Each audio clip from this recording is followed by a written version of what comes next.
And coverage ન્યૂઝમાં આપનું સ્વાગત છે। અમદાવાદમાં હાઈ ટેન્શન લાઇનમાં ફસાયેલ પક્ષીને બહાર કાઢતા સમયે ફાયર બ્રિગેડના કર્મચારીનું મોત નીપજ્યું।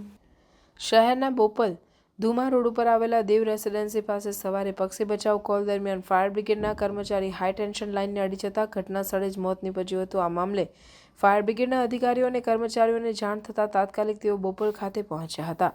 હાઈ ટેન્શન વાયરની લાઇન બંધ કર્યા વગર કઈ રીતે ફાયરના કર્મચારી ત્યાં પહોંચીને કામ કરવા લાગ્યા તે તમામ અંગે હાલ તપાસ શરૂ કરી દેવામાં આવી છે। ફાયર બ્રિગેડના કર્મચારી મૃતક અનિલ પરમાર મૂળ સાણંદના રહેવાસી હતા। તેઓના પરિવારમાં તેમની પત્ની અને એક નાનું બાળક છે। તેમના પરિવારને જાણ કરી દેવામાં આવી છે। આ સમગ્ર ઘટના બનતા પરિવારમાં શોકનો માહોલ છવાયો છે। ફાયર બ્રિગેડમાંથી મળતી માહિતી મુજબ સવારે બોપલ ફાયર બ્રિગેડને કોલ મળ્યો હતો કે બોપલ ધુમા રોડ ઉપર દેવ રેસિડેન્સી પાસે હાઈ ટેન્શન વાયરની લાઇન પર એક પક્ષી ફસાઈ ગયું છે। બોપલ ફાયર સ્ટેશનના કર્મચારી અનિલ પરમાર તેમના સ્ટાફની સાથે બોર્ડ રેસ્ક્યુ કોલ એટેન્ડ કરવા માટે ત્યાં પહોંચ્યા હતા। અનિલ પરમાર પક્ષીને ઉતારવા માટે ચડ્યા હતા। તે દરમિયાન તેમનો હાથ હાઈ ટેન્શન વાયરને અડી જતા તેઓ ત્યાં ચડી ગયા હતા। તરત જ તેઓ ભણભણ સળગી ઉઠ્યા હતા। હાઈ ટેન્શન વાયરને અડી જતા તાત્કાલિક તેમના સ્ટાફ દ્વારા તેમને બચાવવા માટેના પ્રયત્નો કરવામાં આવ્યા હતા, પરંતુ તેઓને બચાવી શક્યા ન હતા।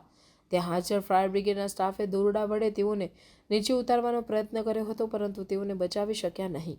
ઘટના મામલે તાત્કાલિક ફાયર બ્રિગેડના chief fire officer Jayesh Khadiya સહિત ડેપ્યુટી મ્યુનિસિપલ કમિશનર તેમજ અધિકારીઓને જાણ કરવામાં આવી હતી, જેથી તેઓ તાત્કાલિક ઘટના સ્થળે પહોંચ્યા હતા। अन्य खबरों के लिए चैनल को सब्सक्राइब कीजिए। खबरों का नोटिफिकेशन पाने के लिए बेल आइकॉन को जरूर दबाएं।